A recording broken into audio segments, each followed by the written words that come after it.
तो ये गंधक का तेजाब बड़े काम की चीज है। जमीनों की पीएच है हमारी ज्यादा, 8 से 10 पीएच है, उसमें कोई तेजाब डाल दो यार, गंधक का तेजाब लाजमी डालना है। आप वहां पर मोहब्बत का तेजाब डाल दो, नफरत का तेजाब डाल दो, कोई तेजाब डाल दो, डेफिनेटली तेजाब जाएगा तो जमीन की पीएच कम हो जाएगी। जब जमीन की पीएच कम होगी तो थोड़ी सी फास्फोरस रिलीज होकर पौधे को मिलना शुरू हो जाएगी। और भाई आप जो फास्फोरिक एसिड ड्रामाई अंदाज में बनवा रहे हैं, जिसमें आप यूरिया भी, अबे यूरिया किस फास्फोरिक एसिड में होता है मुझे ये तो बताएं। वो कौन सा दुनिया का फास्फोरिक एसिड है जिसमें यूरिया डालनी पड़ेगी? शर्मनाक बात। यानी फास्फोरिक एसिड यूरिया के और सल्फ्यूरिक एसिड के और डीएपी रिएक्शन से बना रहे हैं आप। सुभान अल्लाह। मेरे दोस्तों ये एक ड्रामा है। अब इसमें रिजल्ट कैसे आ जाता है? कुछ ना कुछ रिजल्ट आ जाता है इसमें। पौधे को फास्फोरस बहुत कम मकदार में चाहिए होती है। ये साइंस आपको आहिस्ता आहिस्ता समझ आएगी। जब मैंने कहा था ना कि 1 किलो फास्फोरस स्प्रे कर दो तो रिजल्ट आ जाएगा, इन दोस्तों ने कहा ओ पागल हो गया ये, 1 kilo phosphorus high fast spray करवा रहा है, कह रहा है डीएपी जितना रिजल्ट मिलेगा। आहिस्ता आहिस्ता ये लोग मानेंगे इस चीज को। वो वक्त आएगा जब मैं स्टेप बाय स्टेप चल रहा हूँ, वो वक्त आएगा जब मैं आपको 2 से 3 किलो फास्फोरस स्प्रे करवाऊंगा और आप डीएपी को भूल जाएंगे। इंतजार करें उस वक्त का। मैं रबी की एक बहुत बड़ी कॉन्फ्रेंस मुनक्कद करने जा रहा हूँ, उसमें अगला स्टेप मेरा यही है, मैं फास्फोरस को स्प्रे से भी पूरी फराम करवा दूंगा। ये क्या करते हैं कि ये डीएपी के अंदर जब ये तेजाब डालते हैं तो इसकी पीएच हो जाती है तेजाबी। जैसे ये डिजॉल्व हो जाती है ना डीएपी, इसके अंदर अमोनिया, डाई अमोनियम फॉस्फेट है, अमोनिया और फास्फोरस होती है जो फास्फोरिक एसिड के रिएक्शन से बनती है। तो ये क्या होती है, ये थोड़ी सी पौधे को मिलना शुरू हो जाती है। ये वही बात है, ये कमाल इसका है मेरे दोस्तों।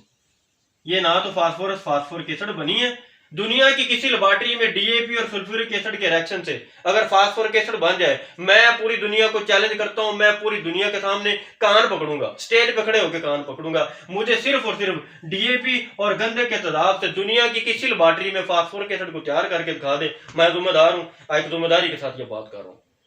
लोगों को गुमराह क्यों करते हैं हम लोग यार? हमने फिर मेरी वही बात आती है, अपना ईमान क्यों बेचते हैं हम? क्यों बेचते हैं अपना ईमान जब एक चीज बनती ही नहीं है? यार क्या ये डीएपी कसम है हमारी एग्रीकल्चर के लिए? क्या ये एग्रीकल्चर की पहली शर्त है? क्या इसके बगैर जब तक डीएपी का फसल से निकाह ना हो क्या हमारी पैदावार नहीं आती है? ऐसा पॉसिबल नहीं है।